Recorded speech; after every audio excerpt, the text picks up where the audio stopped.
Good morning, good afternoon, good evening, and good morning.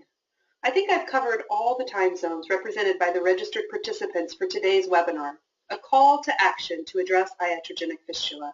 Thank you for joining. My name is Bethany Cole, and I'm the Global Projects Manager on the Fistula Care Plus project at EngenderHealth. I'm joined by two panelists, Dr. Lauri Romanzi and Dr. Vandana Tripathi, who will review what is known about iatrogenic fistula and make recommendations to end this preventable scourge. Providing medical care carries an obligation to benefit, and what can be done to prevent iatrogenic fistula while considering the ancient obligation to do no harm? First, some context. Fistula Care Plus, based at EngenderHealth, works to strengthen health system capacity for fistula prevention, detection, treatment, and reintegration. Through USAID funding, Fistula Care Plus and its predecessor projects, and in partnership with other agencies, ministries, and projects, has supported more than 33,000 surgical fistula repairs and has trained nearly 26,000 healthcare workers in the prevention and treatment of fistula. To read more about successes and lessons learned, please visit our website or follow us on Twitter. We will be recording today's webinar, and we'll post this recording on the project's website at www.fistulacare.org. Most often, genital fistula is discussed in terms of obstetric complications from prolonged or obstructed labor. Most of the numbers available about fistula and the programming evidence we have are around this preventable condition. But genital fistula can result from several causes, and today we're discussing iatrogenic fistula, or fistula induced inadvertently by a physician, a surgeon, by medical treatment, or diagnostic procedures. To that end, let's get started. Our first speaker is Dr. Vandana Tripathi, who is the Fistula Care Plus Deputy Director. Before joining EngenderHealth, she conducted research related to maternal and newborn health quality of care through the Johns Hopkins Bloomberg School of Public Health and the Maternal and Child Health Integrated Program. Prior to this, she served as the head of programs at Health Right International, where she supervised health and human rights projects globally and in the U.S. Vandana has also implemented reproductive health and HIV and AIDS programming at organizations including Planned Parenthood of New York City and the Ford Foundation. Vandana, I pass the microphone to you. Great. Thanks very much, Bethany. So as my colleague said, I'm going to start us off by sharing data from the Fistula Care Plus project, as well as a host of other researchers suggesting that there is a substantial burden and potentially increasing burden of iatrogenic fistula. So I'd like to put this in context in terms of safe motherhood, more generally in quality of care. By 2015, the World Health Organization estimated that more than 70% of all births were attended by skilled health personnel. Yet, most countries failed to meet Millennium Development Goal 5, and we still have nearly 300,000 maternal deaths every year. The WHO has also estimated, while the numbers are being refined, that for every woman who dies in childbirth, many more suffer injury, infection, or disease. And obstructed labor has been deemed the most disabling of all maternal conditions. There's a lot of evidence now that, from studies at facilities to national level, that we have settings where skilled attendance at birth is increasing rapidly, and yet maternal mortality, morbidity, newborn mortality, morbidity are either stagnant or just not decreasing at the same pace. And this indicates that we really need to think about quality of care. Women are doing what we've asked them to do, going to facilities to deliver, yet the care they receive there may not be adequate. And iatrogenic fistula is a really powerful sentinel, an alarm bell about quality of care. So to put this, the kind of groundbreaking paper that really, I think, brought this issue to the attention of a lot of us was by Dr. Tom Rawson and colleagues, including a Fistula Care Plus staff person in 2014. They reviewed nearly 6,000 fistula repair cases in 11 countries and deemed that 13% of these were caused by surgical error. In other words, were iatrogenic. The majority of these followed treatment of obstetric complications. And I want to note a very important point. These treatments, these causative procedures were performed by all types of clinicians. This was not just about lower level providers or about task shifting. Dr. Rawson and the team proposed an algorithm at the time for identifying iatrogenic fistula, signs and symptoms that would indicate a fistula was caused by surgical error. This was the first peer-reviewed attempt to create such a classification system, and the community continues to discuss and debate these criteria. However, Dr. Rosen's paper was bookended by country-specific studies showing similar or even more severe proportions of iatrogenic fistula. Very recently, Wright and colleagues published a review of more than 2,500 fistula cases at the Hamlin Hospital in Ethiopia. And they found that a quarter of women with fistula had a high bladder fistula, which they characterized as predominantly occurring following surgeries like C-section or emergency hysterectomy. Some years before, a team of researchers at the Panzi Hospital in the Democratic Republic of Congo looked at nearly 600 fistula cases. Of the 229 women with fistula who had had a cesarean delivery, a quarter of the cases were considered iatrogenic. And to put why this might be going on in context, there's an important paper by Benfield and colleagues also in DRC. And they surveyed 202 fistula clients at the Heal Africa Hospital. 3/4 of the women with fistula had reported to a hospital or health center during early labor. They had gone for skilled care, and yet the outcome was a fistula. So in this context, the Fistula Care Plus project felt that it was important to look at the data available to us from the more than 30 surgical fistula repair sites that we support. And in the past year, we've triangulated data from 3 sources: our routine monitoring and evaluation data from these treatment sites, surveys of clinicians at these treatment sites, and then case reviews by partners and staff at selected sites in Bangladesh, Niger, and DRC. So first, I'd like to share what we found in our routine monitoring data.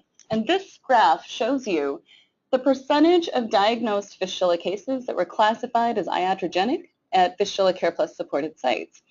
So the 3 lines at the bottom, sort of stacked together near the bottom, Niger, Nigeria, Uganda.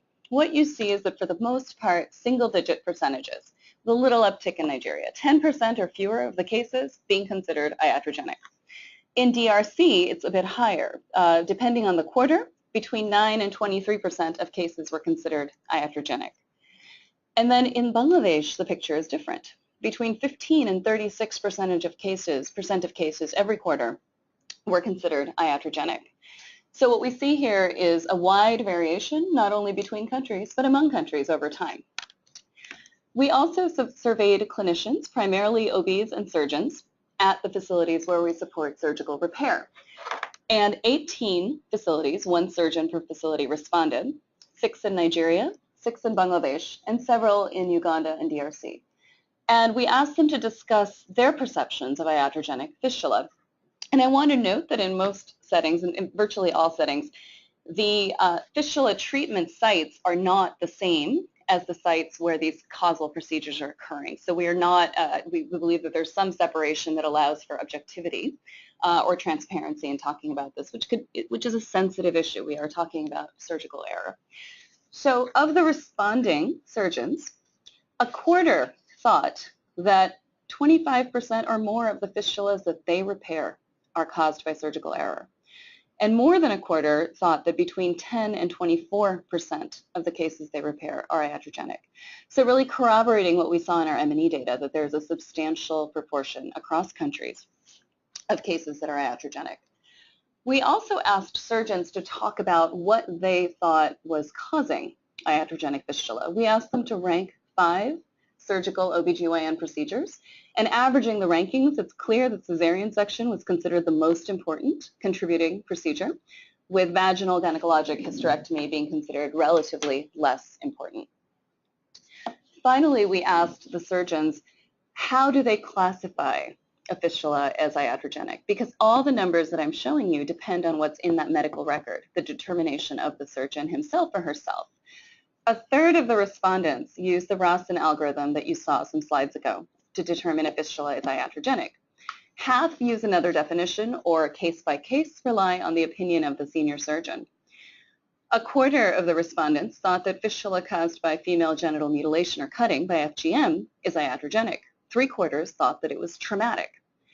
In terms of specific criteria, we heard things like iatrogenic fistulas usually follow female genital cutting, injury to the ureter, a vault fistula, and again, the assessment of that senior surgeon. So the final type of data that we looked at in this investigation was case reviews at supported sites. In Bangladesh, our country manager, Najmul Huda, reviewed 248 repairs at 4 hospitals. In DRC, Dr. Dolores Nimunzu reviewed more than 560 cases at the hospital Saint Joseph. And in Niger, Dr. Sanda Ganda and his colleagues looked at more than 700 fistula cases at 2 hospitals. And I'd like to point out, for those who are particularly interested, Dr. Ganda's team has published an in-depth analysis of a subset of these cases in the African Journal of Urology, and that's available online. So in Bangladesh, the review found that 27% of all the fistulas repaired were iatrogenic. What's really notable here is that 75% of these followed hysterectomy and not C-section. Less than 20% were related to C-section. In DRC, Dr. Nimunzu found that 8% of the fistulas she looked at were iatrogenic. And here, the causal procedures and linked to the type of fistula, we see cesarean section playing a much bigger role. I'd like to point out that 8.5% of the fistulas, the urethrovaginal fistulas, seem to be linked to symphysiotomy, which is quite notable. And then finally, in Niger, Dr. Ganda's team found that about 10% of the fistulas that they reviewed were iatrogenic. And again, here you see the profile in terms of the type of injury and the causative procedure. I just want to note here that in the urethrovaginal fistulas, the ones that in DRC, there is a link to symphysiotomy. Here, the link is forceps delivery, assisted delivery, and yankan gashiri, a traditional type of cutting practiced in Niger and Nigeria as a treatment for a variety of issues, obstetric, reproductive, and urologic. So our investigation found that there's a wide variation in the percentage of cases classified as iatrogenic across countries, and certainly Bangladesh was the highest. And in Bangladesh, hysterectomy was the cause of iatrogenic fistula, much more than other settings, and all the other countries we looked at were in sub-Saharan Africa. To some degree, this makes sense. The total fertility rate in Bangladesh has declined very much, and it makes sense that if you have fewer obstetric events, fewer pregnancies, you're going to have fewer obstetric injuries. But there's also been an expansion of surgeries as the economic status has increased, and we'll come back to that issue of rapidly expanding surgical care and surgical error.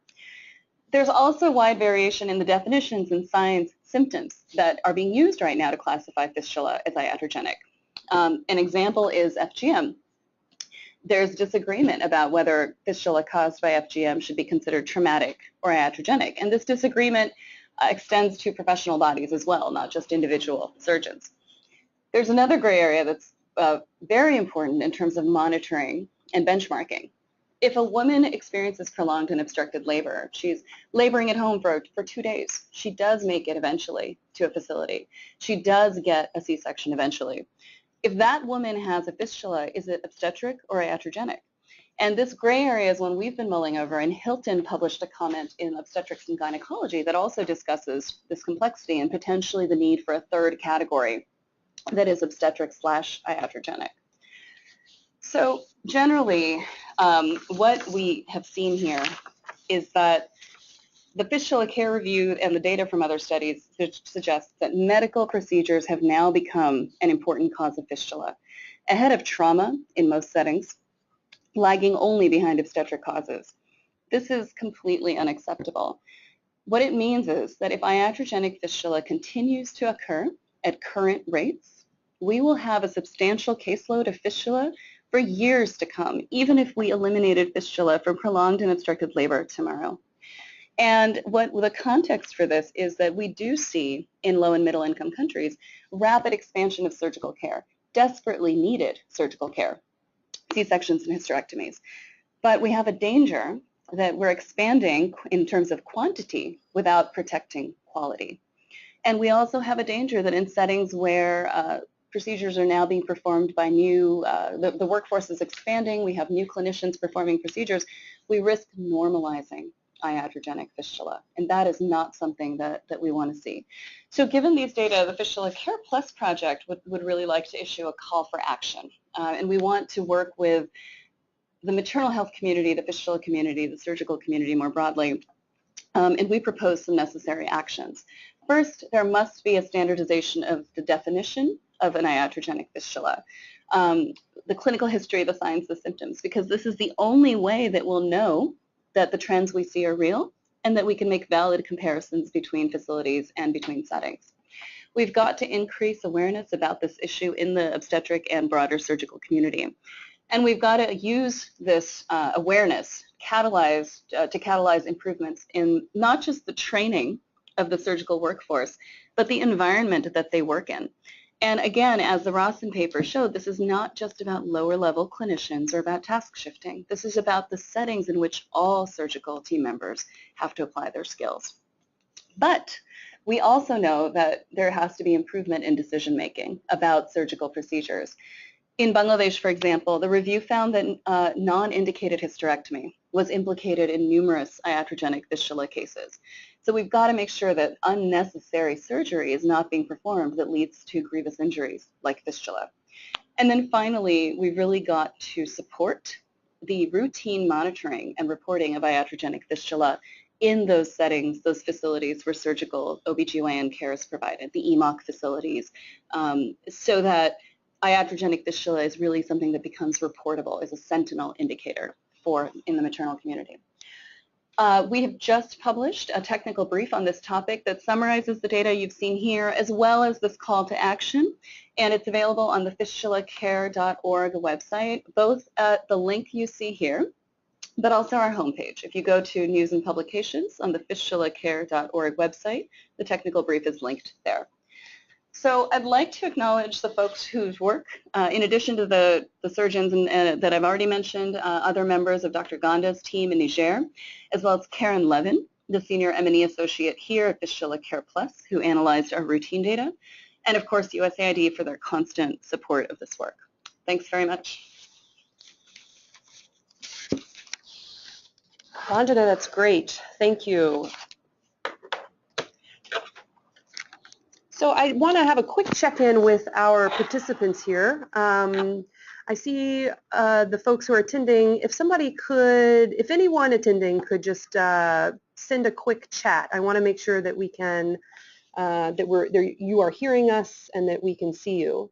What we've decided to do, we have two panelists again for today's webinar. We just heard from Vandana, and I'm about to give the microphone to Dr. Lauri Romanzi.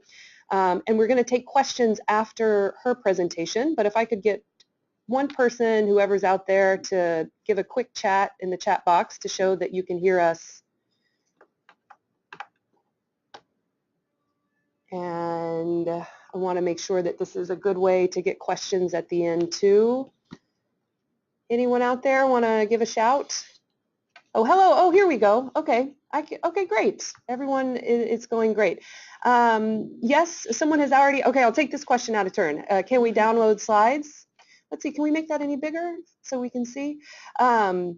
Yes, you can download the slides, and also after this we're recording this webinar and we're going to be posting it on our website, www.fistulacare.org. So for folks that weren't able to join today, they'll get to later. So let's continue the conversation. Again, we'll be opening it up for questions after. Next is Dr. Lauri Romanzi, who's the project director for Fistula Care Plus and is a board-certified gynecologist with subspecialty in female pelvic medicine and reconstructive surgery, most recently serving as visiting associate professor of female pelvic medicine at Yale University, engaged in capacity building for fistula and female pelvic medicine and reconstruction in Rwanda. So I'm now passing to Lauri for her presentation. Thank you. Okay, good afternoon or good morning to everyone who's able to participate. It's really a pleasure to see that we are not alone in this project in understanding the growing concern about iatrogenic fistula. I want to take this opportunity to unsilo how we think about fistula in general, so that as we move forward together as a community to address this challenge, this unhappy challenge of iatrogenic fistula, we do so embracing newer models of advocacy and policy making that are emerging in the global health arena, to which we inherently belong and with which we can be optimally effective as we enter the Sustainable Development Goal era. Obstetric fistula advocacy and funded work and policy making, we all know occurred at a time where there was really no attention given to women with fistula. It occurred in an isolated fashion. It was a champion-based model. And as a result of that isolated champion-based launch, silo funding occurred, where only one of the many sequelae of prolonged obstructed labor was selected for special funding and special focus and special advocacy. And it took some time, arguably. I want to welcome you all to New York City, by the way. If any of you are hearing all of our, I think the fire department wanted to participate in the webinar as well. Any of the alarms going on outside. At any rate, there was silo funding for fistula services, and this was necessary. And even with this rather isolated model that emerged slowly but effectively over time, it took a bit of time even for the fistula community to connect to the maternal health community, thinking about how to prevent the sequelae of prolonged obstructed labor, specifically focused on fistula. And that took part mostly through advocacy related to engaging the partograph. We all know that very well.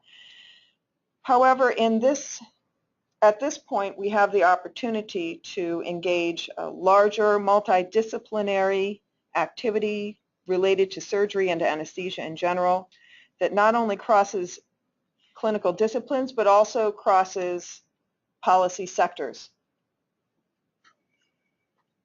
Iatrogenic fistula really is a systems failure. It is rarely due only to one isolated issue. It is rarely due, let's say, to using expired suture or the wrong type of suture material. It is rarely due only to, let's say, a skills gap on behalf of the surgeon or to a healthcare worker gap. It is usually a complex set of factors that very often relates to healthcare worker density gaps, not only for surgery, but also specifically for anesthesia services and for nursing care. There is often, but not always, a skills gap. Any surgeon, any nurse, any anesthetist working in a challenging environment without proper equipment and supplies is going to, over time, be involved in unnecessary injury to patients that would be ameliorated or prevented if they had the right equipment and the right supplies. And also overarching infrastructure gaps. What does the building look like? Is there water and power? Is it reliably available? Do they have the equipment and supplies that they need? Are the equipment updated and maintained well? Is there bioengineering services so that when you get durable equipment, it continues to work for you over time? And as such, iatrogenic fistula is an extreme example of surgical systems inefficacies. This is not unique to obstetrics and gynecologic surgery. This is an overarching challenge across all surgical disciplines. We all agree that everywhere and always you cannot have efficacy in clinical care, whether it's surgical or non-surgical, until you have safety. And in surgery, that means both safe surgery and safe anesthesia services. So safety first, and then we can reliably be effective. Taking that concept forward further and expanding, let's look at the surgical ecosystem. What we're talking about really is whether it is a patient coming for cesarean or hysterectomy, or a patient who arrives with a traumatic fracture, or a patient who enters with appendicitis. It could be an adult, it could be a child, it could be a male or female patient. That from reception to postoperative care to discharge from the facility, we need competent administration, accounting, infrastructure, supply chain, utilities, waste management, infection prevention, adequate supplies, adequate pharmaceutical stock, and adequate bioengineering to maintain all of these materials and equipment that we see here in this image. We also need the clinicians to be skilled to the level that's necessary to understand what the risks of surgery are. There is no surgery that is risk-free. And when you are operating in the female pelvis, fistula is always a risk. In high-income countries, the overwhelming majority of fistula are iatrogenic, and that's simply a statistical fact. The overall incidence and prevalence is extremely low, though there are some slight bumps there beyond the scope of this webinar today, but it is extremely low overall. The concern here is that what we're seeing in low and middle income settings is a growing proportion of iatrogenic fistula that unfortunately does not represent a reduction in the proportion of obstetric fistula. It is a true growth factor in and of itself, and it's unacceptable. And we will not be able to address it successfully as we did with obstetric fistula in isolation by ourselves on the side. Even expanding into maternal health community is not adequate. We need to join the global surgery community of practice in order to successfully address iatrogenic fistula. Those are our real partners. The global surgery community of practice is predicated on what's called the SAO platform. This is surgery, anesthesia, and obstetrics. Obstetrics is a core component of the model that has been presented by Lancet Global Surgery, by the World Health Organization, and other stakeholders who are promoting the global surgery community of practice. You see this reflected here. There is a list of 44 essential surgeries that has more or less been agreed upon at this time. It will change over time. And in here in the second row, you can see this is just about half of the 44 procedures on this slide. Those of you who want to look at it further can visit the WHO website or go to DCP3 Essential Surgery, download the textbook, and I think this is on page 23, but don't quote me. It's in that chapter. So the OBGYN row, obstetrics, gynecology, and family planning procedures, you see we have our skilled birth attendant in the primary level facility with our operative deliveries and other emergency obstetrics interventions in the second level of facility. And you see over here we have obstetric fistula repair. Already this is a bit outdated because we need to add iatrogenic and possibly other types of fistula, for instance, fistula due to cancer, where we wouldn't be repairing it as that would be end-stage cancer, but we need to capture and reflect that back to policymakers. The global surgery, safe anesthesia movement represents 36 years of advocacy. It started back at the World Health Assembly meeting in 1980, where the Director General, Dr. H. Mahler, advocated that the availability of emergency surgery is an essential component of primary health care. This was done right at the time where communicable diseases were deemed worthy of international policy support and funding. And it even took some time to add non-communicable diseases to that. And the third iteration of advocacy now is to add essential surgical services along with safe anesthesia to the non-communicable disease platform. And he stated ahead of his time that without it, no matter what we do for prevention of non-communicable diseases, people will not have faith in the primary health care system until there is access to skilled surgical care at all first-line referral hospitals.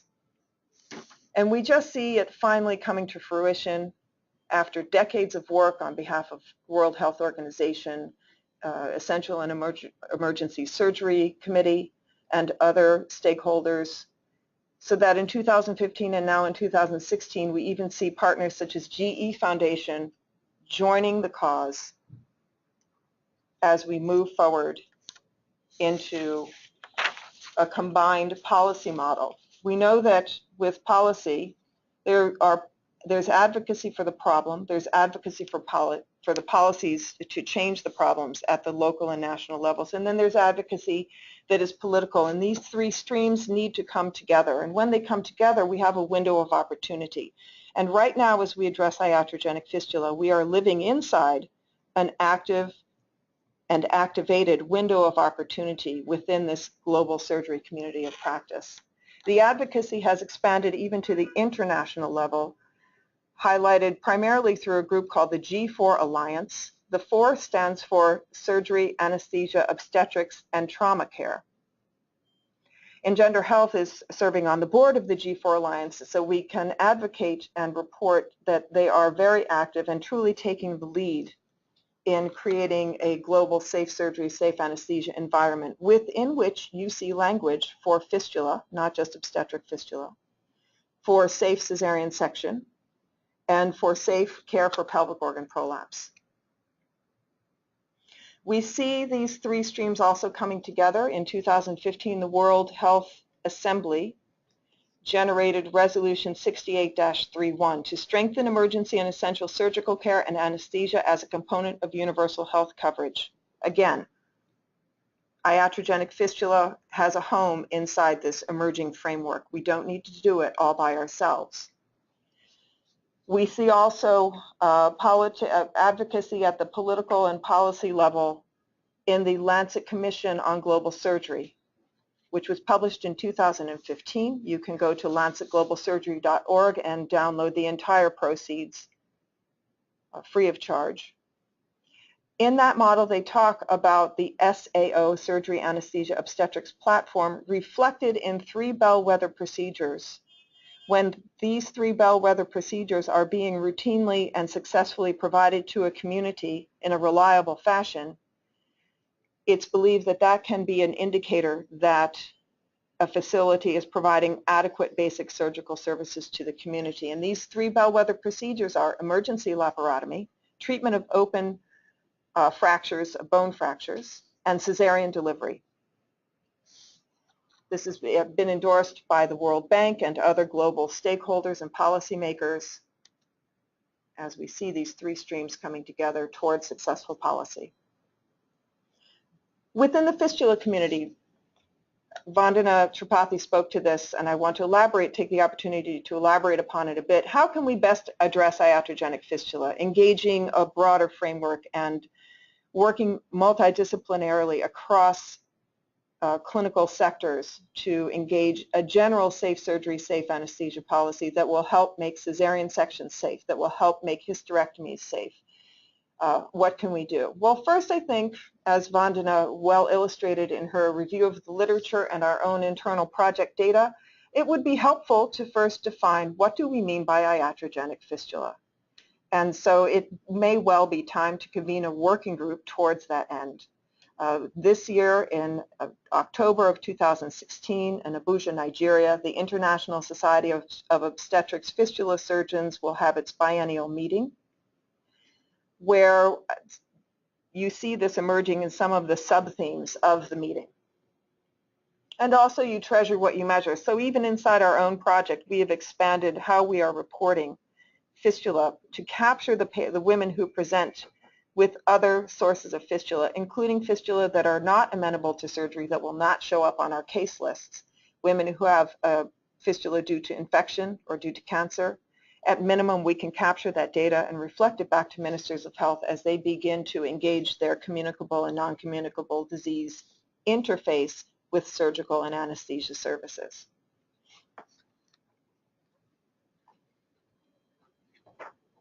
In general, the fistula community may want to consider getting involved in global advocacy, having a look at the G4 Alliance, approaching the G4 Alliance membership committee towards actively engaging with this growing advocacy group. We can reflect an expanded version of fistula etiologies in our reporting to donors, for those of us who are working in a donor-based environment. We can reflect our advocacy to ministers of health, not only for national fistula policies now, but also tucking fistula policy into larger, overarching, arguably more powerful, and highly likely much more effective national policy for safe surgery and safe anesthesia, rather than trying to do it in isolation. Within our own project, we've taken on developing a toolkit that engages quality assurance trackers and surgical safety checklists, and we've also been actively looking for other partners who are working in our areas where not only are we talking about fistula prevention, but we're also talking about fostering quality surgical services. For instance, American College of OBGYN Global Health Division is working on cesarean skills training for medical officers in Uganda, and we continue to support that effort. And this is something that I think in the fistula community we can begin to do. Who are our active surgical safety and anesthesia safety partners that we need to work with? And patient advocacy. I mean, truly, iatrogenic fistula ought to be part of the informed consent process in every setting. It is in settings where you have a minimum acceptable standard of care. You always talk to patients who are about to undergo hysterectomy that there is a very low but real possibility of iatrogenic fistula and other complications as well. This is a new concept in many low and middle income settings, but it is beginning to emerge. We also can work together as a community to strengthen the skills and competencies of nurses and midwives, again, for optimal perioperative care in all settings, to reduce upstream causes that can eventually lead to fistula related to cesarean section, and also task-shifting non-surgical therapies for pelvic floor disorders so that we can reduce the overall need for surgery in the first place where we know fistula is a risk. We also need to engage some of the newer models of surgical training. There are now many video trainers available internationally, mostly in high-income settings, almost exclusively in high-income countries, so that surgeons can train their brains before they train their hands in live case surgery. And the Fistula Care Plus project is supporting a video trainer designed for low and middle income settings that is being developed by Medical Simulation International, and we're going to share that link with you in a moment. We're very excited about it. Also engaging internal expertise. There's now a lot of surgical expertise, not only for fistula, but also for good pelvic floor surgery, and moving these consultants around inside Africa, and also by special invite external consultants who are coming from outside Africa to begin to increase the skills base of surgeons who are working in maternal and gynecologic health is important. There are also emerging surgical workshops. For instance, there are 2 meetings that occur every year, one in East Africa in Dakar, Senegal, EuroDAC, and the other in Mozambique, in Maputo, EuroMap. These are advanced surgical training workshops. You can see the EuroDAC latest flyer here. And we would advocate that, as you see, there are many organizations that are already supporting this effort, but that the fistula community in general be aware of it. These are multidisciplinary surgical training workshops where, for instance, in Mozambique this year, we saw the demonstration of radical prostatectomy, urethral reanastomosis technique applied to complex fistula reconstructive surgery. And so this level of advanced surgical training simply raises the bar on all surgical competence, so that at the basic level of simple cesarean and straightforward benign gynecologic hysterectomy, we can have both grassroots up from the bottom effort and a trickle down from more advanced surgical workshops and expertise. Here's the link to the video surgery trainer example. It's just a 3-minute video. For those of you who want to look at it, we'll be posting these slides online, and you can have a look. This will be highlighted at the International Obstetrics Fistula Surgery meeting this year in Abuja, and we hope to be supporting the rollout of this trainer over the next couple of years. In summary, what can we do as a fistula community to stem this iatrogenic fistula challenge? Well, it's all about prevention. It's really very simple in concept. First, we can prevent the need for surgery where we know that fistula is a risk by preventing unwanted pregnancy through family planning and by preventing unindicated cesarean and hysterectomy surgery, through antenatal and skilled birth attendants, through timely and skilled management of early obstructed labor called failure to progress, through the creation, adoption, and engagement of standards, guidelines, and credentialing for surgical specialties that will be engaging in cesarean and hysterectomy surgery. And in many low and middle income settings, there are not enough OBGYNs. And so we have general surgeons who are trained, sometimes for a few months, sometimes for a few weeks. I think credentialing is a good framework to begin to consider so that task shifting can occur, but it can occur safely so that it can be effective. We also need to look at expanding clinical teaching, training, and credentialing for non-surgical management of pelvic floor conditions that require surgical intervention so that we can reduce cesareans and reduce hysterectomy incidence through medical management so that women can avoid the operating theater altogether, and also through supporting cervix cancer screening so that cervix cancer can be treated before a hysterectomy is indicated. When surgery is necessary, the prevention platform is fairly simple in concept. It is to envision and then adopt and engage a minimum acceptable standard of care framework. In global public health, the language very often reflects what's called best practices. And best practices, frankly, from a ministry point of view, sounds fairly expensive. It's kind of like the best possible care. Well, the best possible care, where do you stop? It can go on and on and on.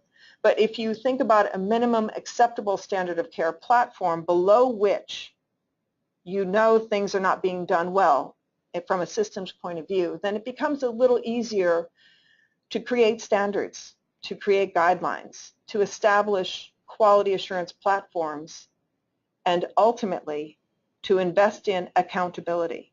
It's very difficult to engage accountability when you don't know what your minimum acceptable standard of care is.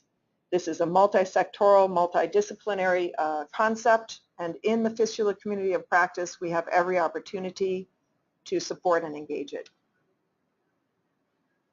For those of you who are intrigued by this global surgery community of practice, I think the most effective way to follow it is to simply get onto Twitter and punch in the hashtag #SafeSurgery, punch in the hashtag #SafeAnesthesia, punch in the hashtag #SurgerySaves, and or follow at least these 4 links where there is constant postings related to safe surgery and safe anesthesia, as well as quite a few that are specific to fistula. If you take a look at the G4 Alliance link in particular on Twitter, you'll find quite a lot specific to fistula.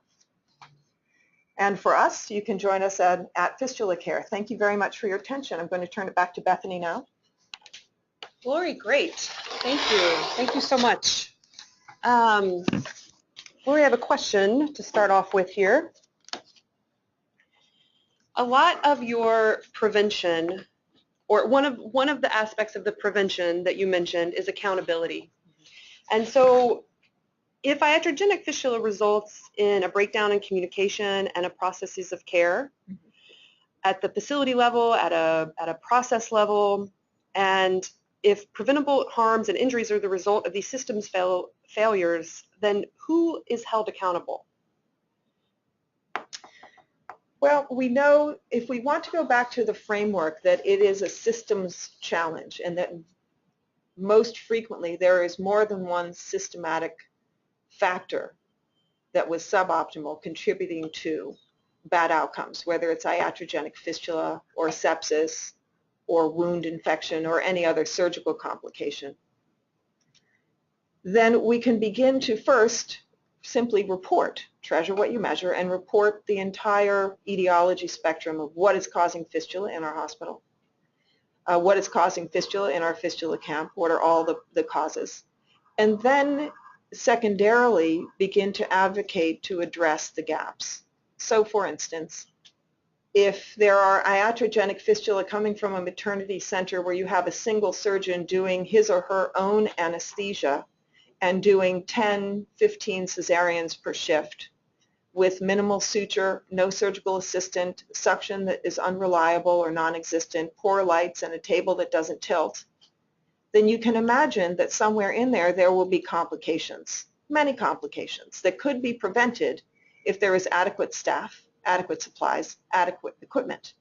Once you have adequate staff, supplies, and equipment, then you can begin to look at the accountability related specifically to skills. But until you have all of those basic components in place, it's very difficult to just point at the surgeon and say that surgeon did a bad job. Yes, we see that too. Famously, in 1847, both the American Medical Association was established, and Semmelweis, the Hungarian doctor working in Austria, was fired for the very provocative introduction of hand washing in his facility. And these things happened at the same, in the same year.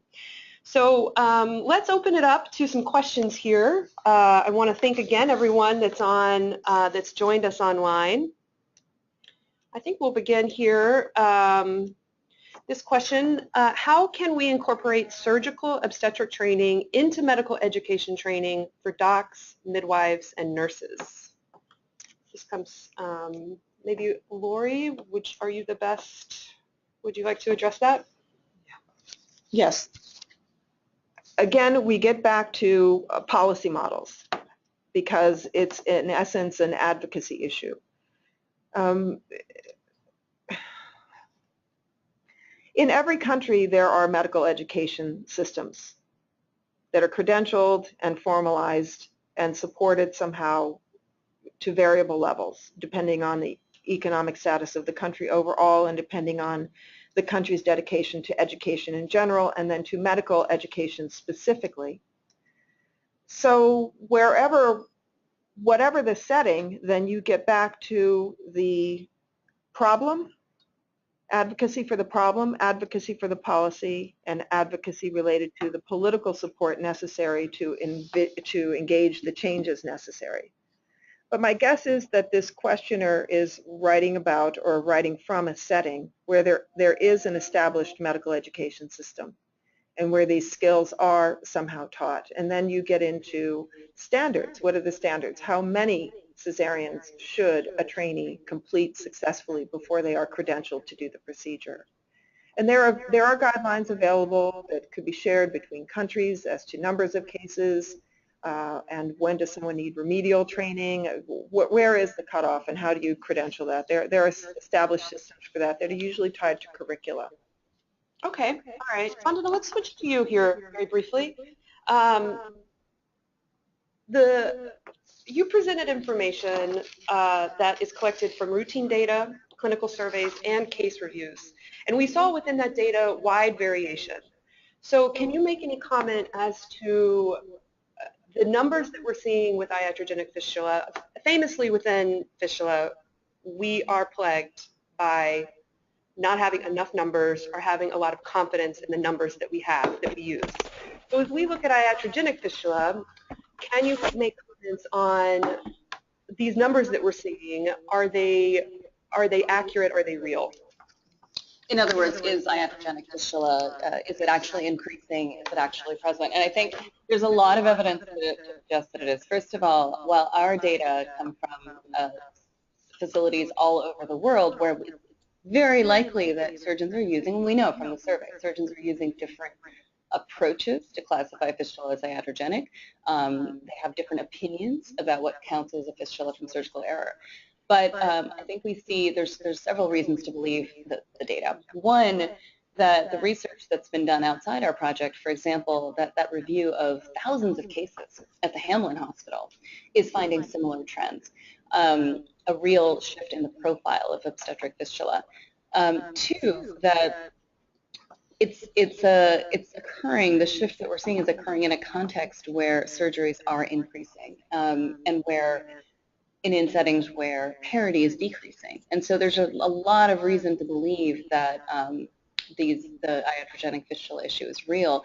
But I think that you're bringing up a really important point, that we need better data.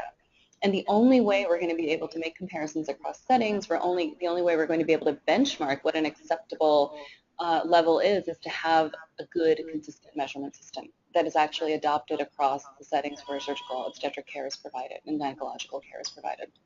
But the fact that we see, the variation quarter by quarter makes sense. Small, you have 50 cases in a quarter, 100 cases in a quarter, you're going to see variation. And that variation might not be statistically significant. But the fact that the trend is there over time, the fact that very large pooled samples are finding these proportions ranging from 10 to 30% and higher, it's a sign that this is real and it's something that we need to measure better. And I'd say that you could ask, are we seeing these numbers because we're actually looking? Right. Probably we are, right? And if you think about the perception of fistula, certainly for me, when I came into this community, the idea is that it's obstetric, and if it's not, it's rape, right? That's what we talk about. We really have not talked about surgical error enough. So yes, we are finally bothering to look for it, to pay attention to it, and we'll find it. So thanks. Thank you. Thank you. Okay, Lauri, next question's for you. This comes from one of our participants in the audience.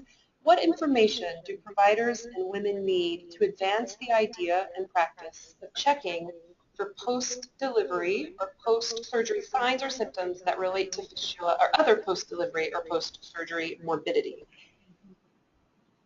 Okay, I think that's a 3-day training course right there, but I'll give a 3-second answer.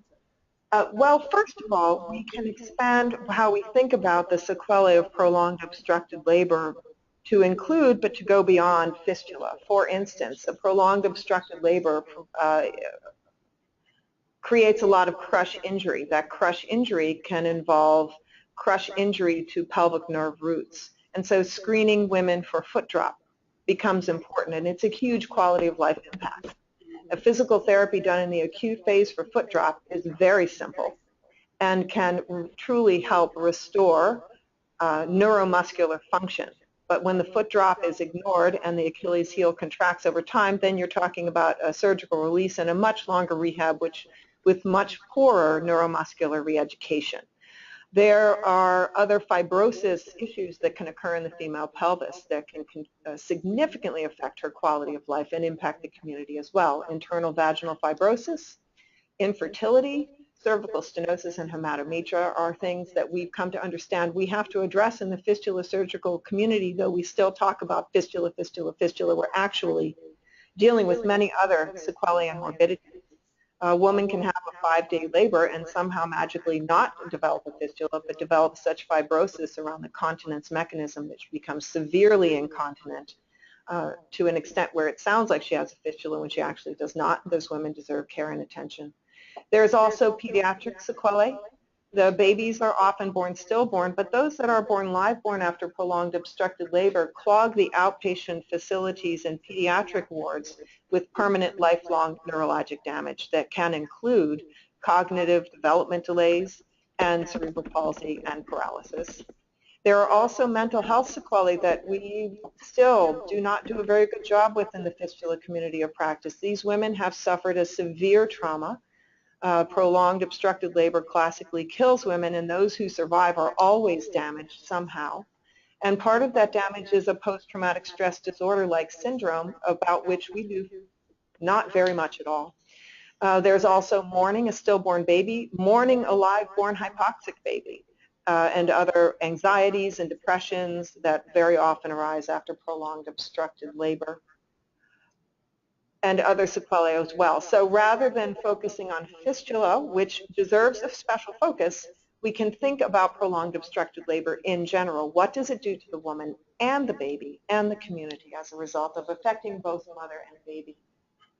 In terms of poor surgical approach, it's just, if you're seeing a lot of sepsis, if you're seeing a lot of hemorrhage, if you're seeing a lot of wound infection on abdominal incisions after cesarean, these are all signs that the surgical ecosystem probably has many suffering contributing factors and needs a closer look.